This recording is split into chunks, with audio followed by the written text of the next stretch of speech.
Thy will be done. Teaching the Talmidi Israelite faith through the words of the Our Father by Shmuel ben Naftali. Please visit our website at www.talmidi.co.il. Chapter 2. The Ancient Community of the Way. The Talmidi View of the Second Temple Period. Section 3. The Glory of Yahveh. The Hebrew prophets tell us that one day the earth will be full of the knowledge of the glory of Yahveh, just as the waters cover the sea. Now the book of Numbers 14:21 implies that the glory of Yahveh already covers the whole earth. So the difference between these two passages is the word knowledge. In other words, before that prophetic time of peace, security, and universal coexistence, every human being must come to know and understand what the glory of God means. The Hebrew word ha-kavodh can mean glory in the conventional English sense, that of the magnificence and majesty of Yahveh. Occasionally, it can also mean awesome reputation. But the Hebrew Bible most often uses the word in quite a different and unique way. If you only know the normal English meaning of glory, that of magnificence or splendor, then you will miss the entire point of those biblical passages in which the word occurs. You will read them, and some really mind-blowing stuff will escape your attention.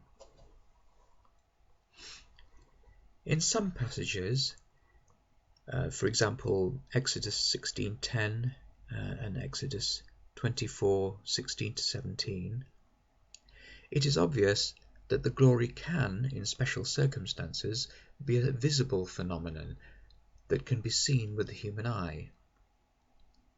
On rare occasions, it is something that appears and is able to fill holy places. In Exodus 24:17, we are even told that the glory looks like an all-consuming fiery radiance. When Moses first has a personal encounter with this fiery radiance, God tells him that no one can see it and live. This would imply that this radiance is so powerful that it would kill ordinary mortals. For example, in the episode where David has the Ark of the Covenant brought to Jerusalem, we are told that the oxen pulling the cart stumble, and the ark almost falls off. Uzzah the Levite touches the ark to steady it, and he dies suddenly. The biblical writers of both Samuel and Chronicles interpret this act as God being angry, but that is how human beings would see the event and interpret it. What actually happened was that a doorway to the powerful presence of God had opened up within the ark, and when Uzzah touched the ark, it was too powerful for any mortal human to endure, and he died. Uzzah's death was not a deliberate act of God, but an accidental result of a mortal man touching God's divine radiance. It would be like someone putting their hand into a nuclear furnace. Death inevitably ensues, but that doesn't mean that the furnace is angry, just incredibly powerful. In the same way, Yahveh wasn't angry at Uzzah.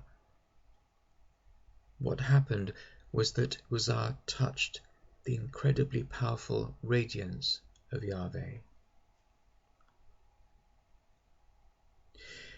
We have to understand that the glory is not God's own self, but the powerful effect that God's full presence has on the fabric of our own universe. If God were ever to break through from heaven into our world, the effect of God's full presence in our world would cause a brilliant, fiery light to be produced.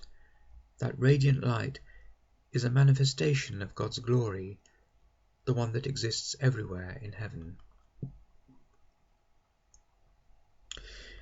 If the glory of God already fills the whole earth, then for the most part, God's radiance, God's glory, is invisible. It is an unseen force that, when properly approached, brings blessing, not destruction. I will later explain the purpose of the temple and the tabernacle more fully, but basically, the sanctuary allows the glory of Yahveh to enter this world at full force without harming anyone. The holiness of the temple had to be maintained so that the glory of Yahveh could enter our world to bless and protect Israel, and thereby the whole of humanity.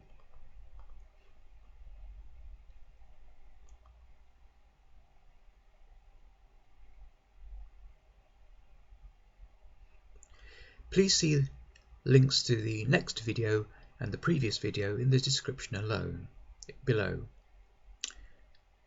If you have a genuine interest in Talmidaism, you can join our discussion group by sending a blank email with "subscribe" in the title to Talmidi-subscribe@yahoogroups.com. If you have a genuine inquiry and want to know more about Talmidaism, please email thywillbedone.talmidi@gmail.com.